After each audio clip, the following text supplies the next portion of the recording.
ونحن ولا ذلك لمن الشاهدين والشاكرين والحمد لله رب العالمين۔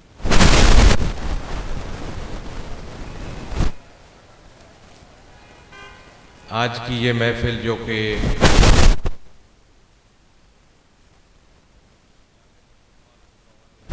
کے عنوان سے انعقاد پذیر ہے، جس میں اللہ کی توفیق سے آپ اور میں حاضر ہیں، جناب سید آصف شاہ صاحب بخاری کی محبت کا اظہار اس میں نظر آتا ہے اللہ کے رسول صلی اللہ علیہ وسلم سے۔ اللہ تعالیٰ ان کی اس کوشش کا ان کو اس دنیا میں بھی اجر عطا فرمائے اور آخرت میں بھی اجر عطا فرمائے۔ کہ میرا تعلق درگاہ سے ہے جہاں جناب آصف شاہ صاحب بیت ہیں، اور یہاں تو جناب آصف شاہ صاحب ہم نہ کوئی پیر کی حیثیت سے آئے ہیں، نہ کوئی عالم مفکر واعظ کی حیثیت سے آئے ہیں، ہم تو محض یہاں رسول اللہ صلی اللہ علیہ وسلم کے ادنا سے خادم کی حیثیت سے آئے ہیں۔ اللہ آنے کی خدمت ہی قبول کر لے، اور اگر بندہ مرتے دم تک حضور کا خادم ہی بن جائے تو میری نظر میں اس سے بڑی شہنشاہی کوئی نہیں ہے۔ میں زیادہ لمبی طویل گفتگو نہیں کروں گا، ہم نے سفر کرنا ہے اور کافی طویل سفر ہے، ہم نے واپس جانا ہے۔ شاہ صاحب نے تو کہا جتنی دیر مرضی بولیں، تو جتنی دیر مرضی، پھر میں جتنی دیر مرضی بولوں، چاہے 10 منٹ بولوں، 15 منٹ بولوں، یا جتنا بھی بولوں، تو صرف ایک خواہش کا اظہار کروں گا کہ جتنی دیر بھی بولوں ادب کو ملحوظ خاطر رکھتے ہوئے آپ میری گزارشات کو سنیں۔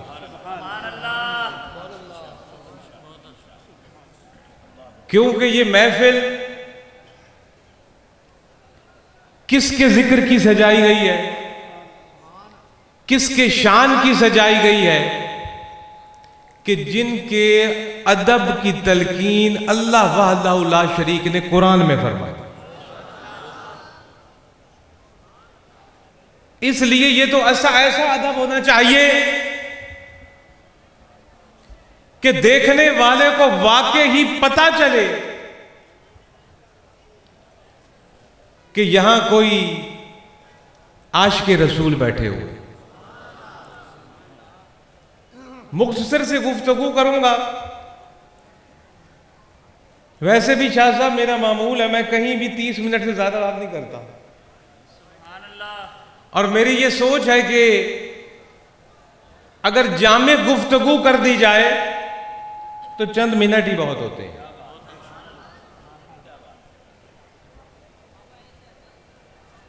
اور جامع گفتگو اگر نہ ہو اور لوگ اگتا جائیں کہ کب یہ بات ختم ہوگی، اس سے بہتر ہے کہ تھوڑی گفتگو کر کے بندہ اجازت چاہے۔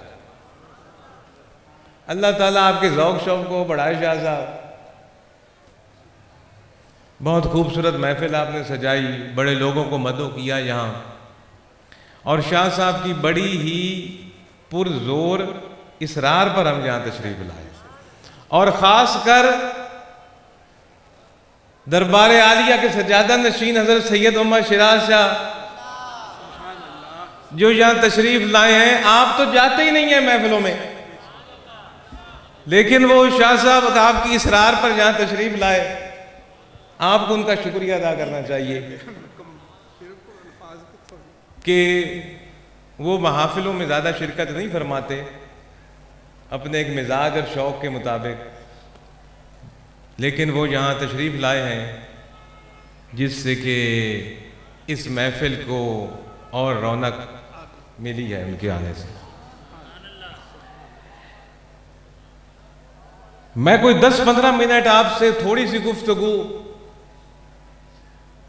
کرتے آپ سے اجازت چاہوں گا، اور بات صرف قرآن کی کروں گا۔ میں جہاں بھی گفتگو کرتا ہوں، جتنی دیر گفتگو کرتا ہوں، صرف قرآن پر بولتا ہوں، اور ہمیں بولنا بھی قرآن پر چاہیے۔ آج کا اگر مسلمان قرآن اور صاحب قرآن سے اپنا تعلق جتنا مضبوط کرے گا اتنا ہی کامیاب ہوگا۔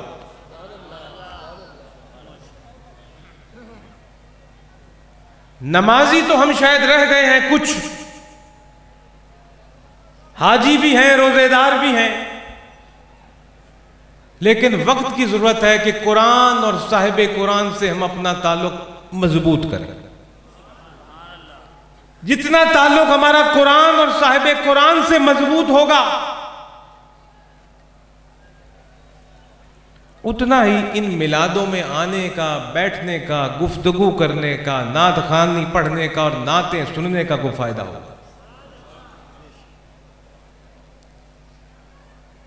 اللہ رب العزت نے قرآن میں فرمایا، جو میں نے آپ کے سامنے عرض کیا، یا ایھا النبی انا ارسلناک شاہدا ومبشرا ونذیرا۔ یہ پہلی آیت ہے، اس میں حضور کی 3 خوبیوں کو اکٹھا کیا گیا، شاہد، مبشر اور نذیر۔ اور اس سے اگلی آیت میں حضور کی 2 خوبیوں کو اکٹھا کیا، ایک دائی اور ایک سراج منیر۔ تو اس طرح ان 2 آیاتوں کے اندر آپ کے اور میرے آقا کی 5 عظیم المرتبت، عظیم الشان شان اللہ نے بیان کی۔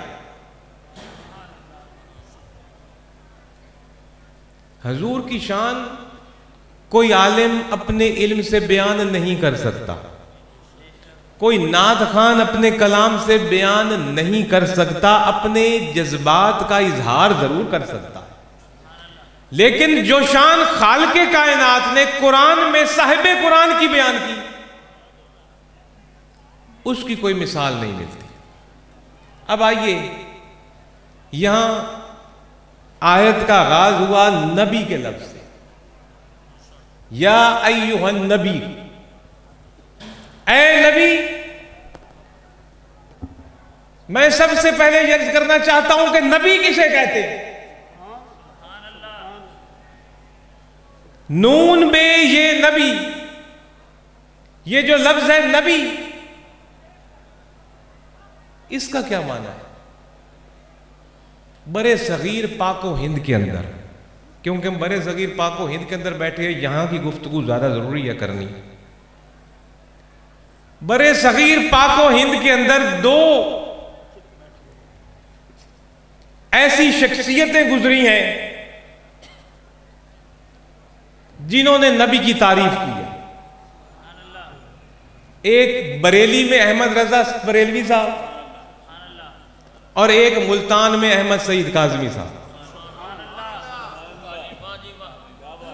اس کے علاوہ آپ جتنے بھی قرآن کے تراجم اٹھا کے دیکھ لیں، نبی کی وہ حقیقی تعریف نہیں ملتی جو ان دونوں حضرات نے کی ہے۔ میں صرف برے صغیر پاک و ہند کی بات کر رہا ہوں، جس خطے میں آپ اور میں رہ گئے۔ میں اس کی تفسیر میں نہیں جانا چاہتا، میں نے آپ کی دلچسپی کے لیے عرض کر دیا کہ اگر آپ نبی لفظ کی تہہ پر جانا چاہتے ہیں کہ نبی لفظ کا معنی اور مفہوم کیا ہے، تو ان دونوں حضرات کو تھوڑا سا آپ پڑھیے گا۔ اور اگر آج کا مسلمان نبی لفظ کو پہچان لینا کہ اللہ جس کو نبی کہہ رہا ہے، نبی کا معنی کیا ہے، تو آدھے فساد اور جھگڑے ختم ہو جائیں گے، یہ نور اور بشر کے اور حاضر اور ناظر کے جھگڑے ختم ہو جائیں گے۔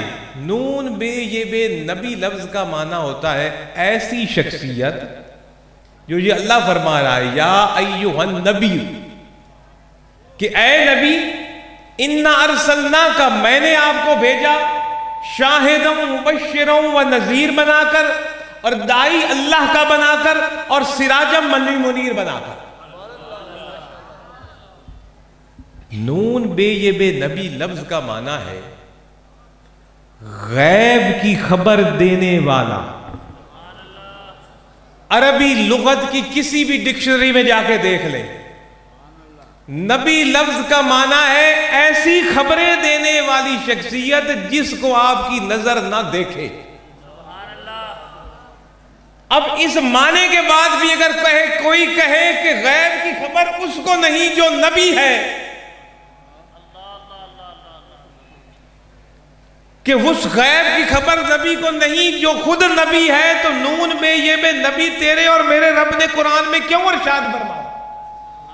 اب اگر نبی کا ترجمہ کریں تو خالق کائنات نے فرمایا یا ایھا النبی، اے غیب کی خبریں دینے والے۔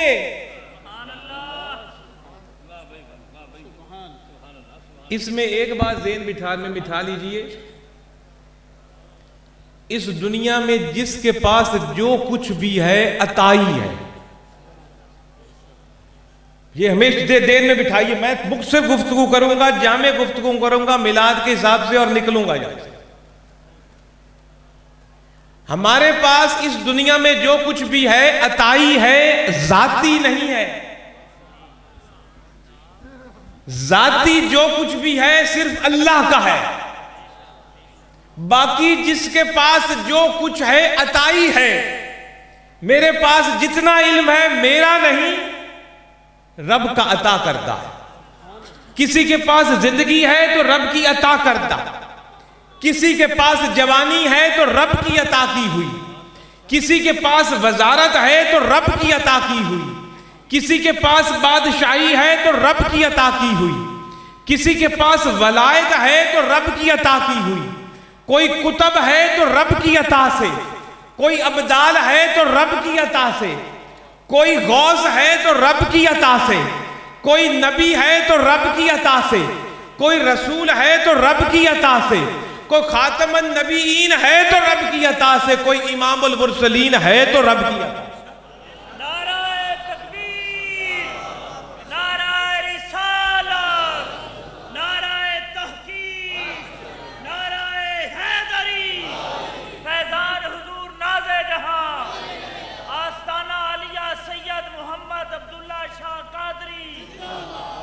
تو کیا پتا چلا کہ جو کچھ ہے عطائی ہے، ذاتی طاقت، ذاتی علم، ذاتی سب کچھ کس کا ہے؟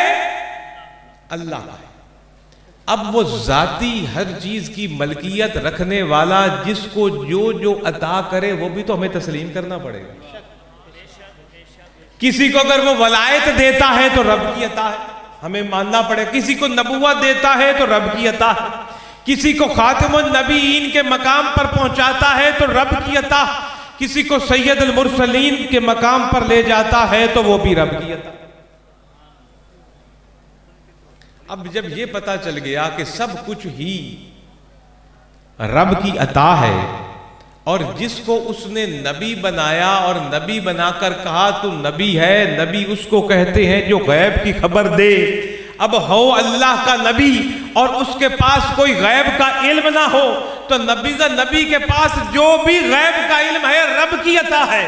اگر کوئی حضور کے علم کا انکار کرتا ہے تو وہ حضور کی کسی چیز کا انکار نہیں کرتا، اللہ وحدہ لا شریک کی عطا کا انکار کرتا۔ یا ایھا النبی، اے غیب کی خبریں دینے والے۔ اب ہر چیز تو غیب ہے ہماری نظر سے۔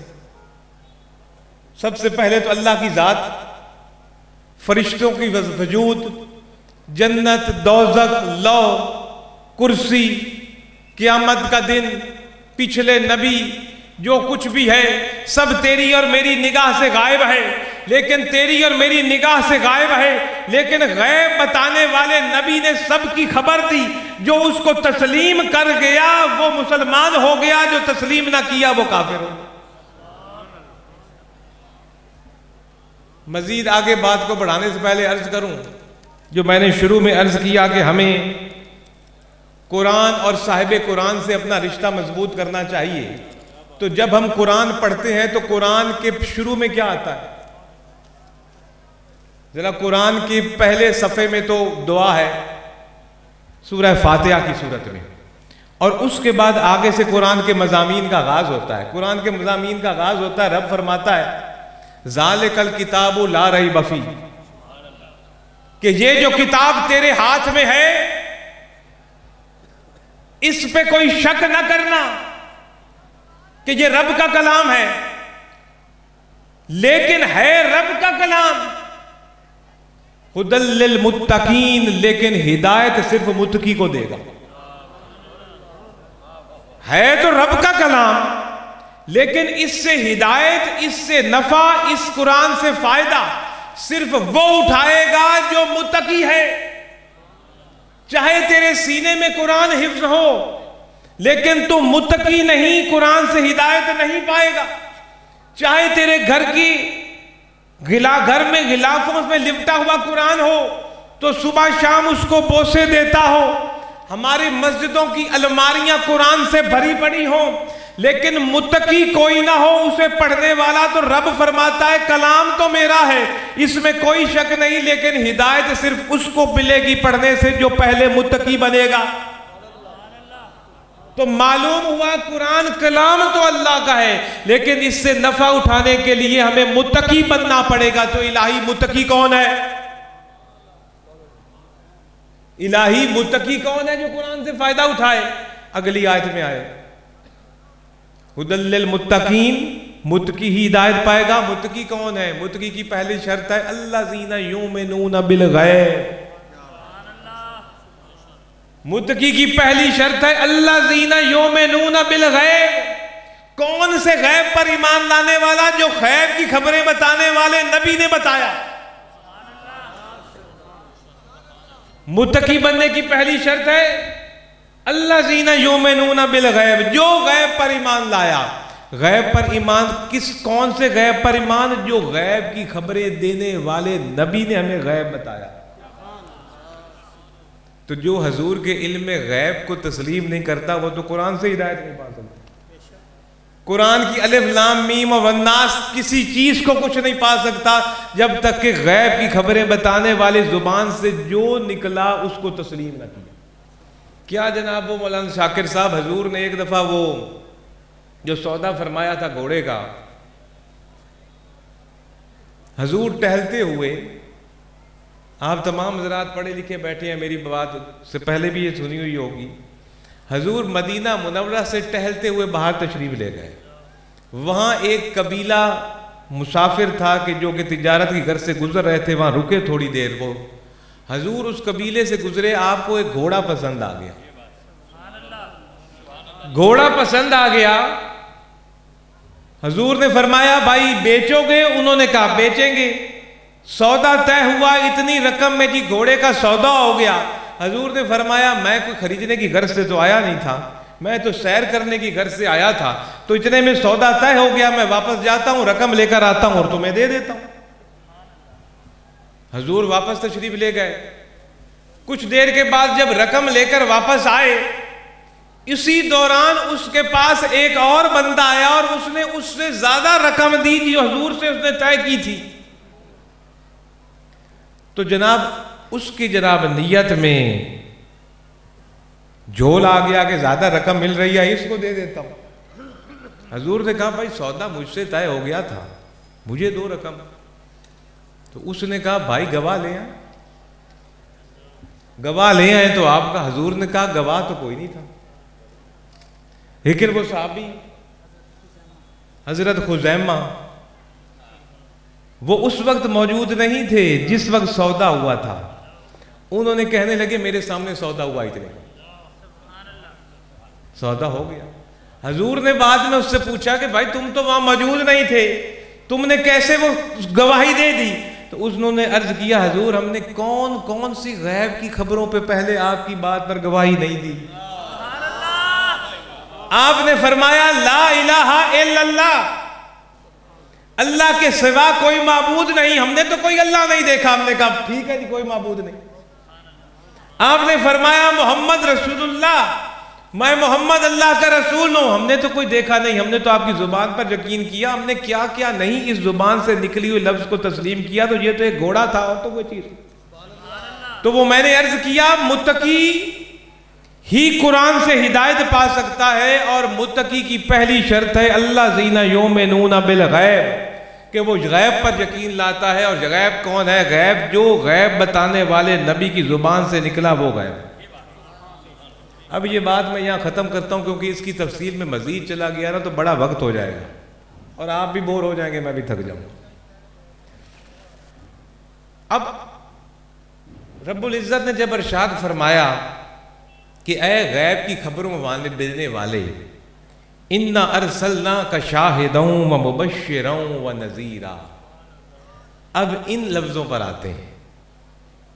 میں مکثر شاہد کی بھی بات کروں گا، مکثر منیر کی بھی بات کروں گا، نذیر کی بھی بات کروں گا، دائی کی بھی بات کروں گا، اور سراج منیر کی بھی بات کروں گا مختصر۔ حالانکہ اس ایک ایک لفظ کی اگر الگ الگ بات کرنی شروع کی جائے تو میرے پاس تو علم نہیں، لیکن زندگیاں گزر جائیں گی، وہ پوری نہیں ہوگی تب تک۔ اِنَّا أَرْسَلْنَاكَ شَاهِدًا، اے غیب کی خبریں بتانے والے، میں نے آپ کو شاہد بنایا۔ کیا بنایا؟ شاہد بنایا۔ شاہد کس کو کہتے ہیں؟ شاہد کہتے ہیں گواہ۔ اور گواہ کون ہوتا ہے؟ گواہ وہ ہوتا ہے جو وقوع پر موجود ہو۔ جو وقوع پر موجود ہی نہ ہو، کیا وہ گواہ ہوگا؟ آپ دنیا کے کسی تھانے میں چلے جائیں، آپ دیہاتی لوگ بیٹھے ہوں، آسان میں برس کروں، تھانے میں چلے جائیں، کچہری میں چلے جائیں، عدالت میں چلے جائیں، کوئی وقوع ہوا ہو چوری کا، کوئی وقوع ہو ڈکیتی کا، کوئی وقوع ہو قتل کا، جب عدالت گواہ مانگے گی اور ایک شخص جائے گواہی دینے کے لیے اور پوچھا جائے جناب آپ نے کیا دیکھا، تو وہ عرض کرے جناب میں تو موقع پر موجود نہیں تھا، تو جج کہے گا جب آپ موقع پر ہی موجود نہیں تھے تو گواہی کس چیز کی دینے آئے؟ گواہی اس کی ہوگی جو شاہد ہوگا۔ تو یہاں رب العزت نے فرمایا اِنَّا أَرْسَلْنَاكَ شَاهِدًا، کہ اے حبیب میں نے آپ کو شاہد بنایا۔ تو معلوم ہوا رب نے اپنے حبیب کو گواہ بنایا، تو پتہ چلا کہاں گواہ بنایا؟ ہر چیز پر گواہ بنایا۔ اور سب سے پہلے کس چیز پر گواہ بنایا؟ اپنے ایک ہونے پر گواہ بنایا، اپنی وحدانیت پر گواہ بنایا، وحدہ لا شریک ہونے پر گواہ بنایا۔ اگر آج ہم نے کسی اس خدا پر پہنچنا ہے جو وحدہ لا شریک ایک ہے، تو محمد مصطفیٰ کی گواہی کی صورت میں ہی جانا پڑے گا، ورنہ پتہ نہیں کسی اور خدا پر پہنچ جاؤ گے۔ وہ خدا جو وحدہ لا شریک ہے، اپنی ذات اور صفات میں احد ہے، اس جیسا کوئی نہیں ہے، ہمیشہ سے ہے، ہمیشہ کے لیے ہے، ساری تعریفیں اسی ہی کے لیے ہیں، وہی رب العالمین ہے، وہی مالک یوم الدین ہے، اسی کے قبضہ قدرت میں تیری اور میری زندگی اور موت اور ذلت اور عزت ہے، اسی کے قبضے قدرت میں ساری کائنات ہے، اس کی مرضی کے بغیر کائنات کا پتہ بھی نہیں حرکت کر سکتا۔ اگر ایسے کسی اللہ کے پاس پہنچنا چاہتے ہو تو غیب کی خبریں دینے والے شاہد کے قدموں سے لپٹنا پڑے گا۔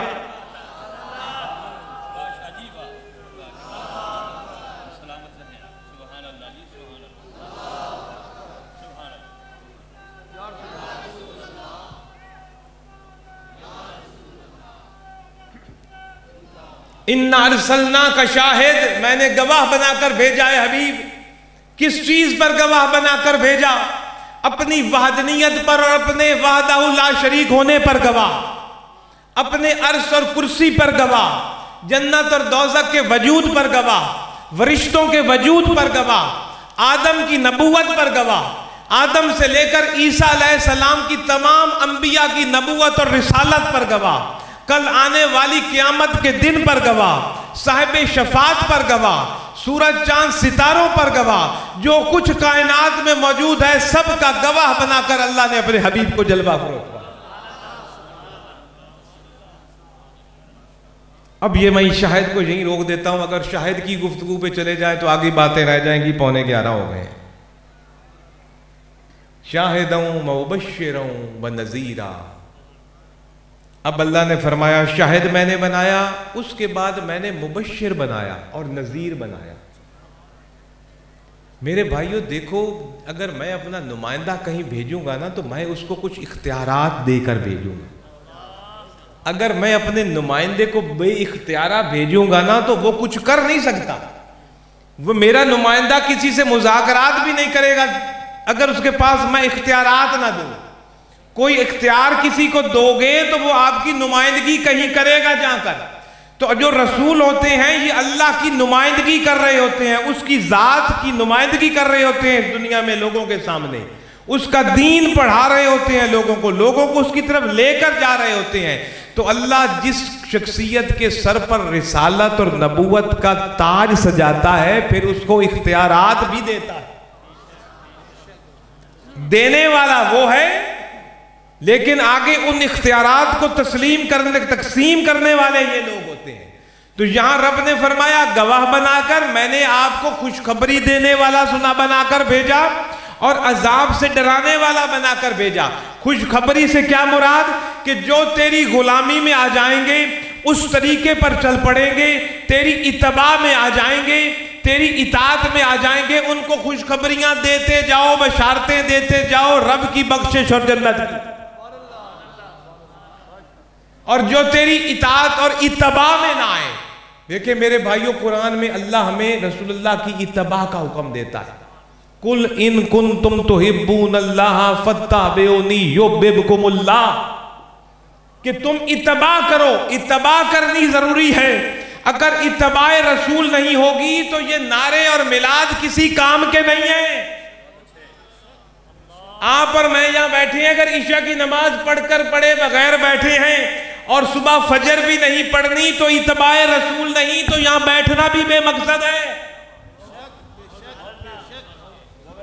اس میلاد کو با مقصد بنانے کے لیے، اپنی زندگی کو با مقصد بنانے کے لیے اتباع رسول میں آؤ۔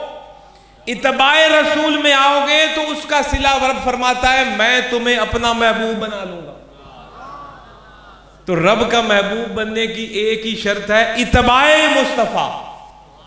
اتباع مصطفیٰ کہتے ہیں پیروی رسول، جو رسول اللہ نے کیا وہ کرو گے تو وہی عبادت بن جائے گی۔ اب میرے دوستو خوشخبری سناؤ، اللہ نے فرمایا ان کو جو تیری اتباع میں آ جائیں۔ کس چیز کی خوشخبری؟ بخشش، رحمت اور جنت کی۔ اب کسی کے پاس کچھ اختیار ہو تو خوشخبری سنائے گا نا، ورنہ کہے گا پوچھ کے آتا ہوں جی کہ خوشخبری دوں کہ نہ دوں جو اتباع میں آئیں، عذاب کی وعید بناتا ہوں جی پوچھ کے آؤں کہ کہوں کہ نہ کہوں۔ رب نے فرمایا نہیں، جا، شاہد بنایا ہے، اب تجھے مبشر اور نذیر بھی بنا کر بھیجا ہے، جا۔ وہ آ جاؤ، دیکھو وہ جو صاحب آئے تھے حضور کے پاس مسجد نبوی میں کہ جی میں نے روزہ توڑ دیا ہے، حضور نے کیا کفارہ بنایا تھا؟ اب کسی کے پاس اختیار ہو تو وہ کفارہ بتائے گا نا۔ اب قیامت تک دنیا کا بڑے سے بڑا مفتی مفکر جو بھی آئے گا وہ کفارہ نہیں بتا سکتا جو رسول خدا نے بتایا، اور وہ کفارہ وہی بتائے گا جس کے پاس اختیار ہو۔ اور یہ تو ممکن ہی نہیں ہو اللہ کا رسول اور ہو بے اختیارہ۔ لیکن یہ بھی عرض کر دوں اختیار دیا ہوا کس کا ہے؟ اللہ کا، کیونکہ وہ ذاتی ہے، یہ ادھر عطائی ہر چیز ہے۔ عطائی علم ہے حضور کے پاس، رب کا ذاتی علم۔ اب عطائی علم میں سے وہ جس کو جتنا دے دے تجھے اور مجھے پیڑ کیوں پڑتی ہے؟ جو اس نے دے دیا علم اب اس کو تسلیم کر۔ تو جناب والا اس نے کہا روزہ ٹوٹ گیا ہے۔ حضور نے فرمایا بھئی جاؤ 60 روزے رکھو۔ اس نے کہا حضور ایک رکھا نہیں گیا تو 60 کیسے؟ 60 رکھنے جوگا ہوتا تو ایک بھی توڑ کے آتا۔ حضور نے فرمایا 60 مسکینوں کو کھانا کھلاؤ۔ عرض کرنے لگا حضور میرے گھر میں تو خود روٹی نہیں پکتی تو میں کدھر سے 60 مسکینوں کو کھلاؤں؟ حضور نے نہیں فرمایا جاؤ بھائی اس کے علاوہ کچھ نہیں ہو سکتا، حضور نے فرمایا بیٹھ جاؤ، حضور نے فرمایا بیٹھ جاؤ کچھ کرتے ہیں۔ اب اختیار اگر وہیں تھا، لوگ کہتے ہیں حضور شریعت کے پابند تھے، حضور شریعت کے پابند نہیں تھے، حضور نے جو کیا وہ شریعت بن گیا، اور جو حضور کی اتباع میں آئے گا وہی شریعت میں چلے گا۔ اللہ تو ہر طرف ہے، پھر کیوں صرف کعبے کی طرف منہ کر کے نماز پڑھتے ہو؟ کیونکہ وہ اتباع رسول ہے۔ اللہ تو مشرق میں بھی، مغرب میں بھی، شمال میں بھی، جنوب میں، جدھر مرضی کرو منہ کرو، اللہ رب تو ہر طرف ہے، صرف ایک کعبے کی طرف کیوں کرتے ہو؟ وہ اتباع رسول ہے۔ روزہ تو اللہ کا، غروب آفتاب سے 10 منٹ پہلے کھول لو، کیا فرق پڑتا؟ روزہ اللہ کا، سورج غروب ہونے سے 10 منٹ پہلے کھول لو، کیا فرق پڑتا ہے رب کو 10 منٹ یا 5 منٹ سے؟ لیکن اگر کھول لو گے تو روزہ رہے گا، اس لیے نہیں رہے گا کہ وہ اتباع رسول نہیں۔ اتباع رسول تب آئے گی جب غروب آفتاب ہوگا، تب وہ عبادت بنے گی، ورنہ صبح سے شام تک بھوک اور پیاس بنے گی، عبادت تب بنے گی جب اتباع رسول میں ہوگی، نماز عبادت تب بنے گی جب اتباع رسول میں ہوگی، زکوٰۃ اور حج عبادت تب بنے گی جب اتباع رسول میں ہوگی، روزی کمانی حلال طریقے سے بھی عبادت بن جائے گی، اتباع رسول ہے، سچ بولنا بھی اتباع رسول ہے، عبادت بن جائے گی۔ اب میرے دوستو، حضور نے کہا بیٹھ جاؤ کچھ کرتے ہیں۔ تھوڑی دیر کے بعد ایک شخص کھجور کا ٹوکرا لے کر آیا۔ حضور کی عادت تھی کہ آپ کے پاس جب بھی ہدیہ آتا آپ تھوڑا سا خود تناول فرماتے، باقی لوگوں میں بانٹوا دیتے۔ وہ آیا، حضور نے کہا بھائی یہ پکڑو ٹوکرا کھجور کا، جاؤ لوگوں میں بانٹو، تیرا کفارہ ہو جائے گا۔ اس نے عرض کی حضور کون سے مسکینوں غریبوں میں بانٹوں؟ مجھ سے تو بڑا غریب اور مسکین ہی کوئی نہیں مدینے میں۔ تو حضور نے یہ نہیں کہا بھائی یہ بانٹ کیا ہو غریبوں میں تب قضا ہوگی، حضور نے کہا اچھا یہ بات ہے۔ حضور نے فرمایا جا خود کھا لے اور اپنے بچوں کو کھلا لے، تیرے روزے کا کفارہ ہو گیا۔